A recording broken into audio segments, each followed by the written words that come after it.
Blog Talk Radio. Writing your book is the easy part. Promoting your book so readers can find and purchase it is the hard part. Welcome to the Author Chat Show, hosted by author-publisher Lynda D. Brown. Follow us at www.facebook.com/authorchat. And to contact the show to promote your book, contact me at theauthorchatshow@gmail.com. Stay tuned and listen to today's show.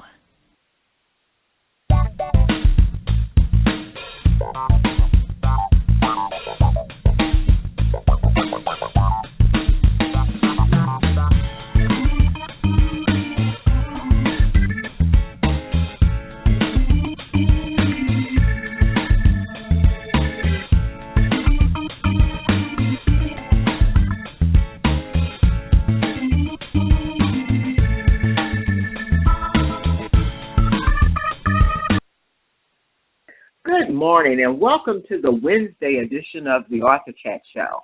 I'm your host, Lynda D. Brown. My guest today is author Pam Webber. This is Pam's first time on the Author Chat Show, and she's stopping by to chat with me about her new book, The Wiregrass, a novel.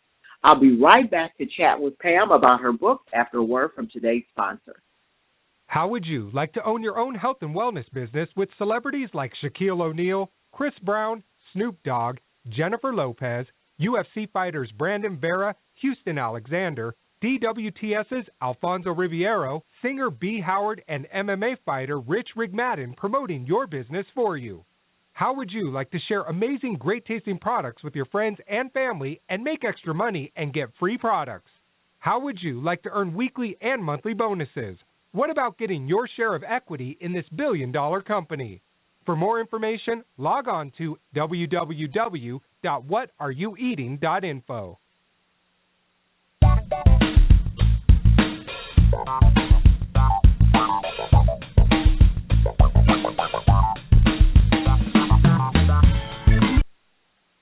All right, welcome back to the show. For those of you just tuning in, my guest today is author Pam Webber. Pam is going to be chatting with me about her new book, The Wiregrass. Pam, welcome to the show. Hi, Lynda. Thanks for having me. It's a pleasure to have you on here, Pam. Since this is your first time on the Author Chat Show, why don't we get started with you telling us a little bit about yourself? Well, I live in the northern Shenandoah Valley of Virginia with my husband, Jeff. We've raised 3 kids here, and they're all launched.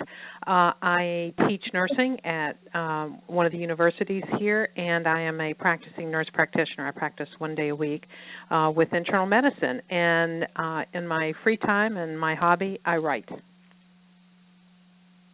And, Pam, how long have you been writing? Is this something that you did as a child, or how did that get started? I did. I wrote some in high school, and then when I got off to college and career building, I kind of turned my writing towards scientific stuff. I've written a textbook on a nursing textbook, which is in its 4th edition, and a bunch of research articles. We just finished a big national research study. But the writing fiction is new. I have not done that, and it took me 4 years to do it, but we did get this first novel out, and it was quite freeing, to tell you the truth, after so many years of having to write so structured, because obviously scientific process is very structured. It was nice to take off the creative binders and put this novel together. Absolutely. And Pam, your book is doing very well on Amazon. You currently have over 50 customer reviews, and that is really awesome. And this is one of the things that we really emphasize on this show, is to make sure that if you have someone purchase your book, remind them to leave a review on Amazon, so that way other readers can read that review and see if this is a book that they're interested in purchasing. So I really commend you on that. Now, Well, Pam, I tell you what, I've been so blessed, and a lot of the reviews have been wonderful. I just, keep pinching myself and thanking God that it did turn out, that it turned out as well as it did. And yes, you've got a very good point that the Amazon reviews. I'm new to this fiction publishing world, and I have learned that the Amazon reviews are indeed very important. Exactly. Now, Pam, tell us what inspired you to write The Wiregrass. How'd you come up with that? Several things, and that's a pretty common question I get asked. The story had been stirring around in my head for quite a while.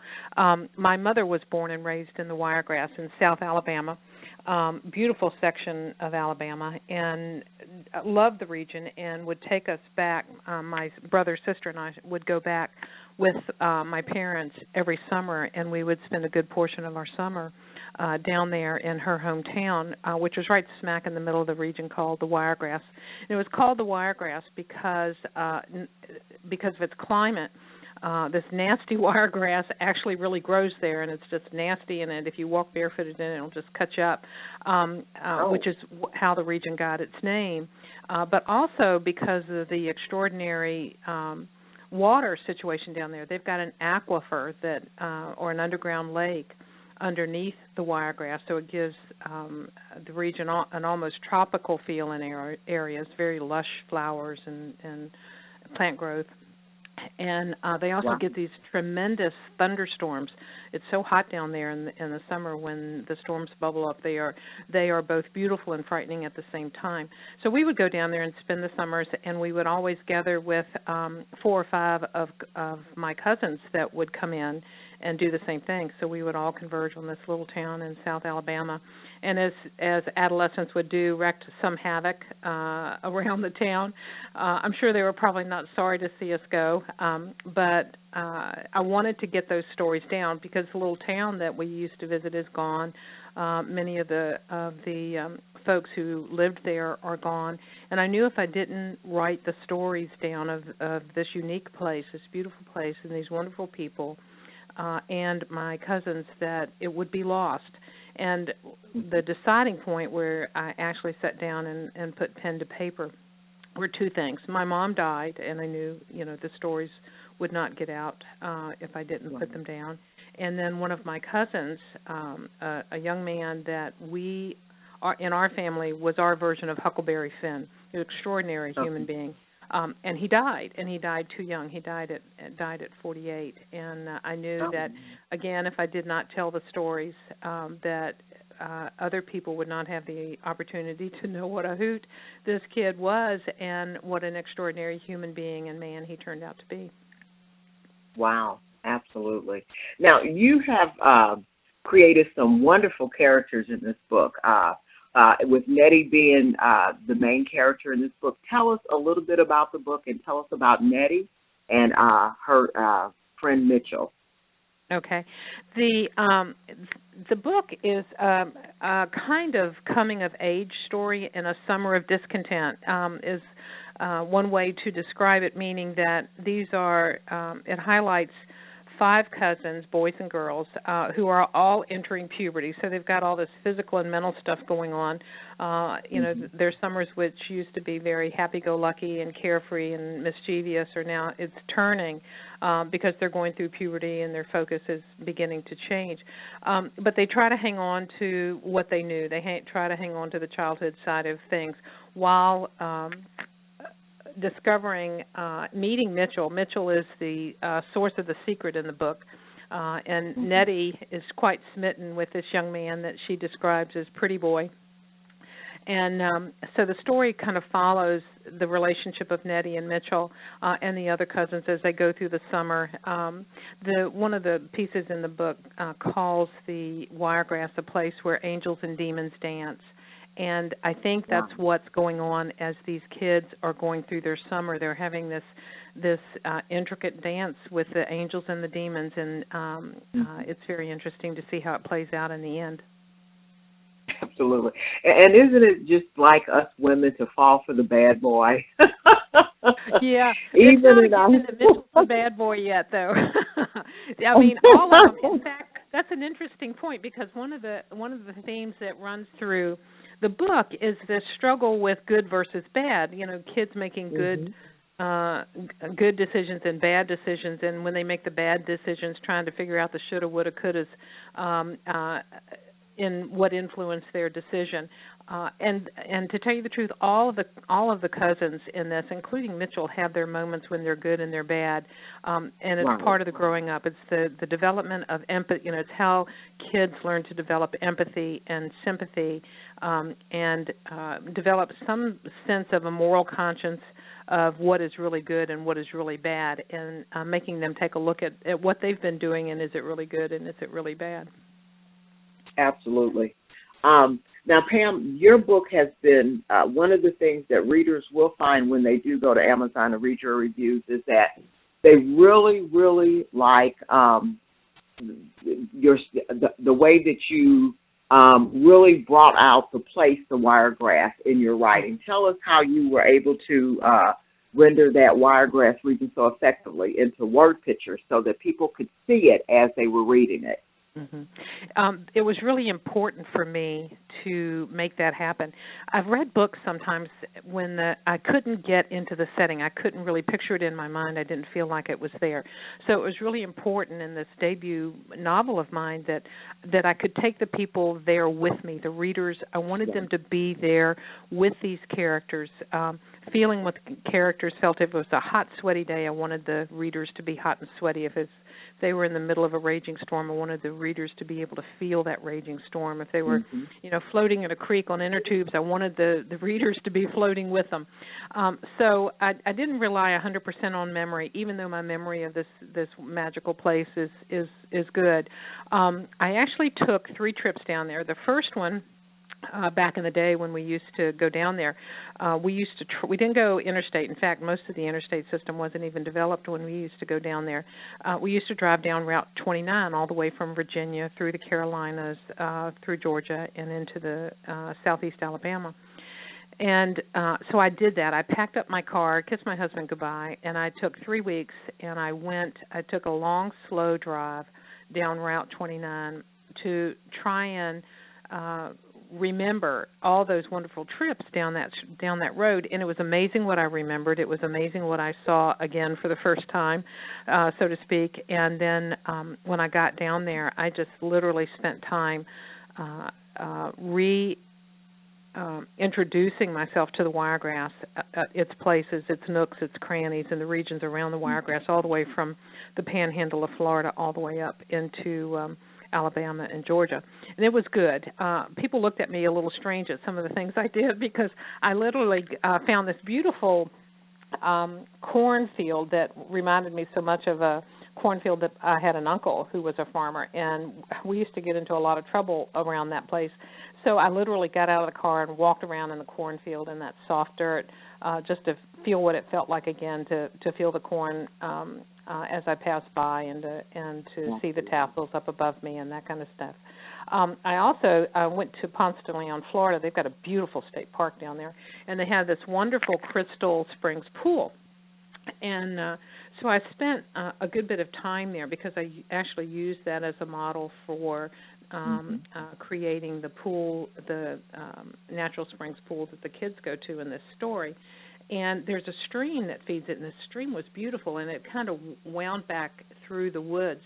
So I literally took my shoes off and waded probably for a quarter mile up this stream so I could see what it looked like underneath the tree canopy, and it was amazing. It was a really bright, sunny day, and the sun was beating down through the trees and reflecting off the water back up to the underside of those trees and those leaves, and it was 1,000 or thousands of fireflies above me. It was just magical.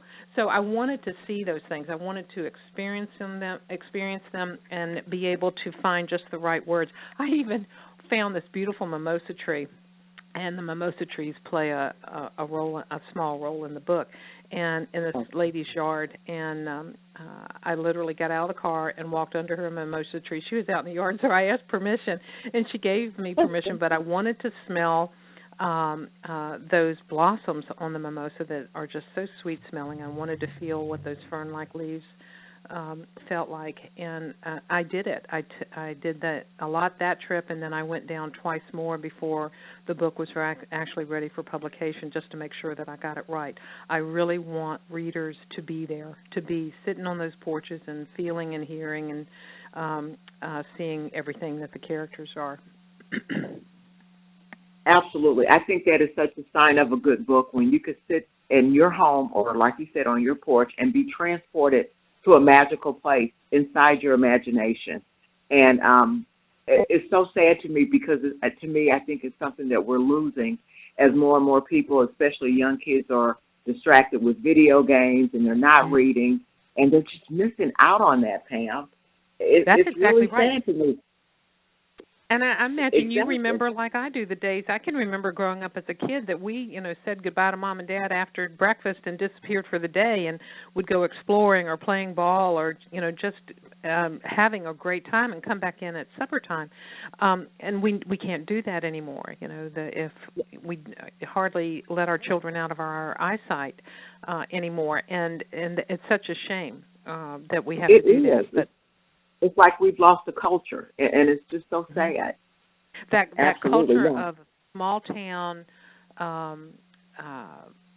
experience, that everybody knows their neighbors, everybody knows the town, everybody's invested in the town. Of course, there's always bad people. There's bad people in big towns and little towns as well. And, you wouldn't have good Southern literature if you didn't have a little bit of that dance between good and evil going on. But for the most part, we've lost a lot of the good that those of us who were lucky enough to be raised in small towns under those circumstances, Absolutely. I don't think we'll ever see that time again. I don't think so either. I see kids now, Pam, they don't even go outside other than school, out with their parents shopping or whatever, and then they're back home and in front of a television. And that is exactly so right. sad to me. Now, one of the things that your book touches on, and we're not going to do a spoiler alert because, we want people to, the listening audience, to get out and hear and get a copy of this book. Your book talks about child abuse. Tell us a little bit about that.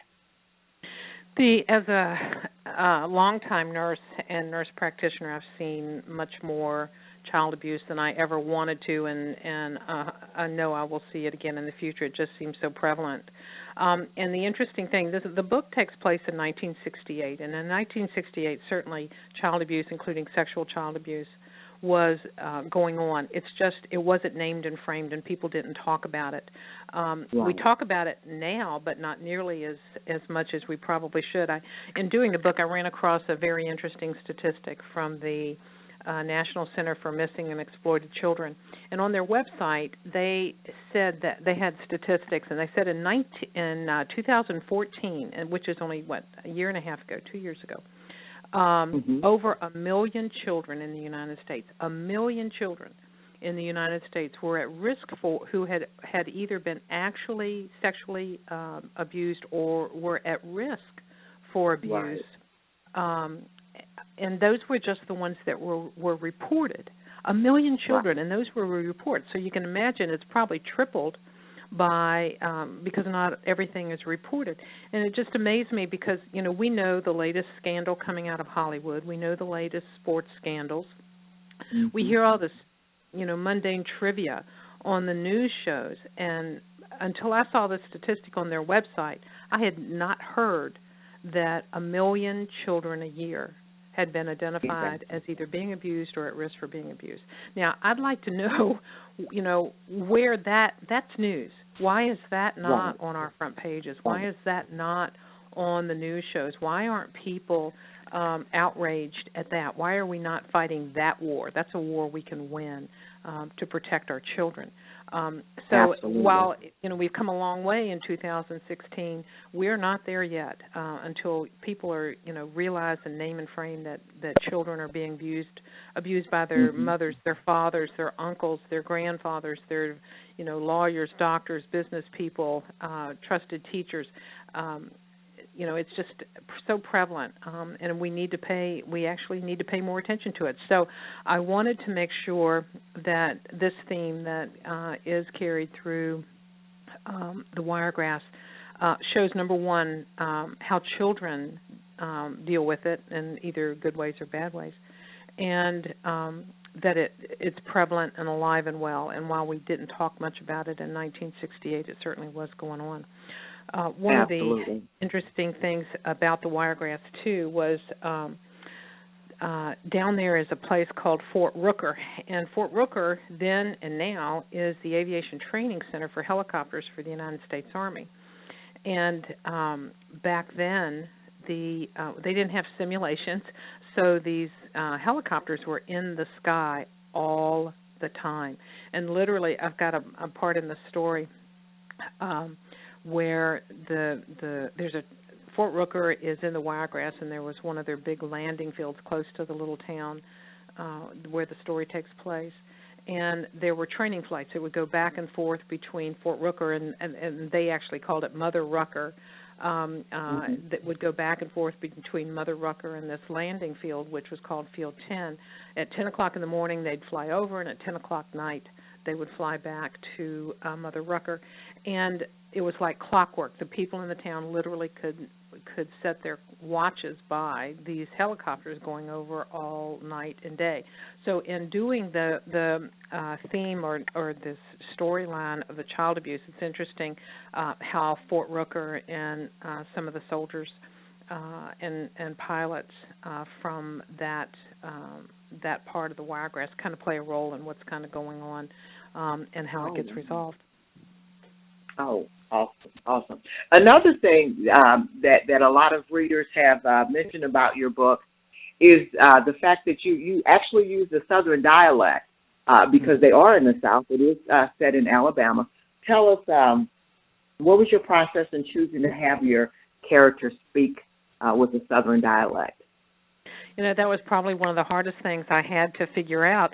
Being a scientific writer, I never had to worry about dialect before. You know, you just use English and it's all good. Well, this was going to be adolescents in 1968 in the Deep South, and I needed them to talk like that.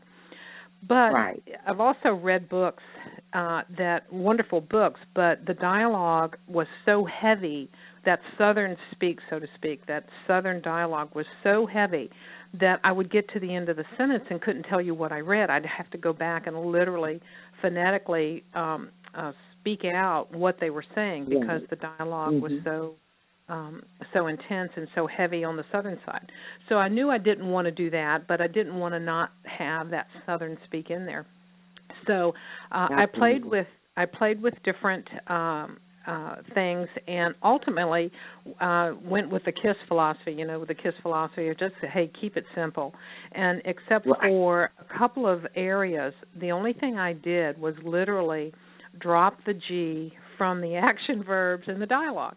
And it kind of worked. And when I made that decision, I was actually, when I was in Alabama, and I would consciously listen to people when I talked with them to see if that did it, if I just kept it simple and just dropped the G's from the action verbs, did that seem to take care of it? And it did. And it was actually pretty close to how people were talking.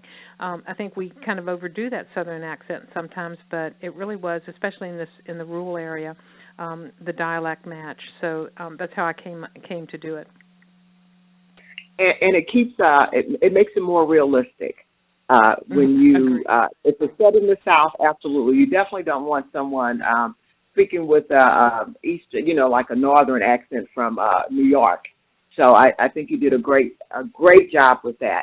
Now, for my listening audience, I am chatting with author Pam Webber. The title of her book is The Wiregrass, a novel. You can purchase copies of The Wiregrass on Amazon, BarnesandNoble.com. Do you have it available in the iBook store? For the iPad and it's available through every Ingram Distributors works with my publisher, so it's available at all the main book houses as well as online and our independent bookstores as well. So they should be able to get it anywhere. Excellent. We're going to take a quick commercial break. When we come back, Pam is going to actually read one of the reviews that you received for the book. So just stay tuned. We'll be right back with the Author Chat Show after a word from today's sponsor. How would you like to own your own health and wellness business with celebrities like Shaquille O'Neal, Chris Brown, Snoop Dogg, Jennifer Lopez, UFC fighters Brandon Vera, Houston Alexander, DWTS's Alfonso Riviero, singer B. Howard, and MMA fighter Rich Rigmadden promoting your business for you. How would you like to share amazing, great-tasting products with your friends and family and make extra money and get free products? How would you like to earn weekly and monthly bonuses? What about getting your share of equity in this billion-dollar company? For more information, log on to www.whatareyouyoueating.info.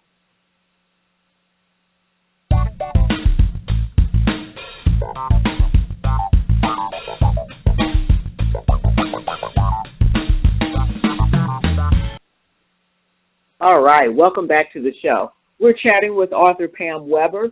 Pam is going to read she's going to actually read a review of her book. And as we mentioned before, reviews they're huge for authors. It really allows people that are looking for books online, because remember, everything on Amazon, and I'll just mention Amazon, this is your competition, so you're going to have to make your book stand out. One thing I do want to commend you on, Pam, before I allow you to read the review, is your book cover. This is a fabulous book cover. It gives the feel of that small town feeling that your book is about. How did you come up with the concept for the cover? Is this something the publisher came up with, or did you work with them to fabulous? That's one of the things. Having worked 15 years with traditional publishers, I knew I wanted a little bit more control over this novel. This one was obviously much more personal to me.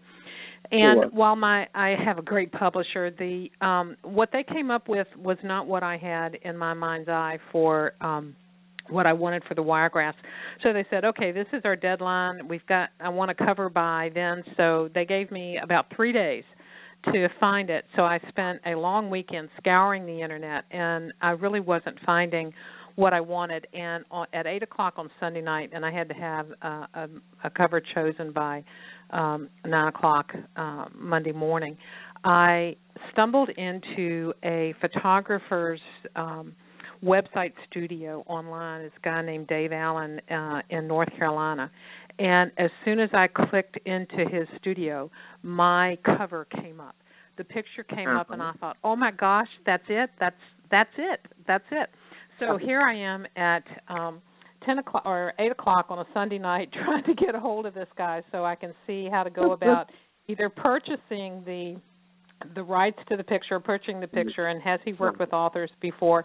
And God bless him, because he responded and he worked with me, and then we submitted the photo to the publisher, and then they did all the fancy work of getting the text in there and the endorsement from Dave Robbins and all that kind of stuff in there. But no, I was lucky enough to find this wonderful photographer. In fact, I've already told him I'm working on book 2, and he's going to do the cover for it. He may not realize it yet, but he's going to do the cover for it, because he really is extraordinary, just as an extraordinary photographer. And there's a couple of interesting stories about the reviews. I had, right after the book was released, my husband and I were out to dinner one night, and it was just a nice, easy night, and I had my phone with me, and it beeped in that I had an email, and I looked, and it was from my publicist. And she basically said, you're going to enjoy this. And it was my very, very first review of the Wiregrass. And it was done by a gal named Lee Ambrose, who reviews for Story Circle book reviews. And the more I read, especially when I got to her last paragraph, I thought I was going to choke right there in the middle of the restaurant. I let out this war whoop, and my husband thought I just completely lost my mind in the middle of this restaurant. But real quickly, I want to just read her last paragraph. And she said, for this reviewer, The Wiregrass was reminiscent of To Kill a Mockingbird, Tom Sawyer, and of Mice and Men, yet all the while it was its own very unique story, written with a large measure of tenderness and grace. What a privilege to have the opportunity to read this advanced reader copy of a book that I feel is going to become a bestseller. Wow! I thought for a first review, I was so excited, but then I got scared to death because at the time The Go Set a Watchman, which is Harper Lee's second book, came out, and they're having this really big debate between To Kill a Mockingbird and Go Set a Watchman. And here Lee comes in and puts my book, close to those two. I will never say that it's equal. It's not, and I know I'm a debut author. But to even be in the same paragraph with the likes of Harper Lee and these great authors, I just was flabbergasted and just absolutely thrilled beyond measure. And I got another review I got recently, and I had not thought about this, but the interesting thing that struck me was how this reviewer looked at faith in this book. And if you're from the South, the vast majority of people in the South are Christian, and certainly in 1968, these little churches were huge. And this one reviewer, a guy named Ron Andre, wrote that he quoted something, a passage out of the book that says, when they're having a particularly rough time, someone advises the cousins to just do what the New Testament tells you to do, and then you don't have to guess.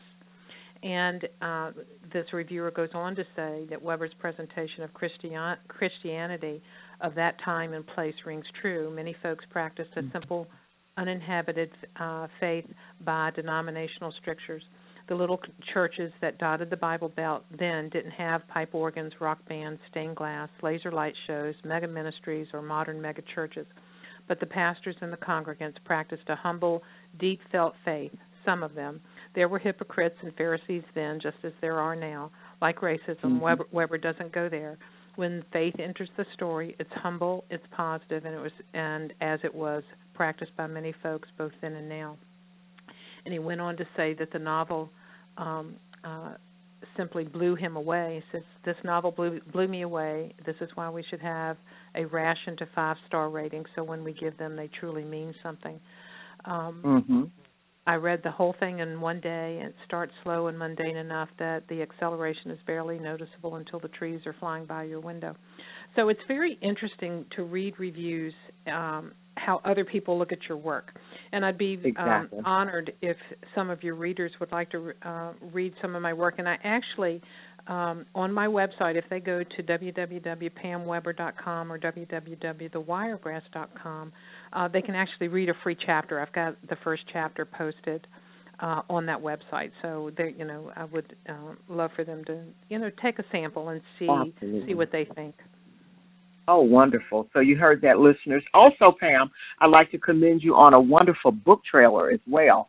Another thing that a lot of authors fail to realize is how powerful a book trailer is. You can find a copy of the book trailer on the Author Chat Show, and we will be promoting that again today along with this interview.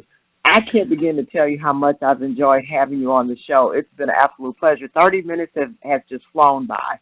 It has, and I've enjoyed it too, Lynda. Thank you great. Again for promoting the trailer. I appreciate that, and it's also on the website as well. So, absolutely. So, Pam, your second book that you're working on, is this a sequel to The Wiregrass? It is. It is a sequel. Oh, awesome. Please let us know when it's finished so we can get you back on the show and help you promote that as well. I will do. Thank you, Lynda. I enjoyed it so much.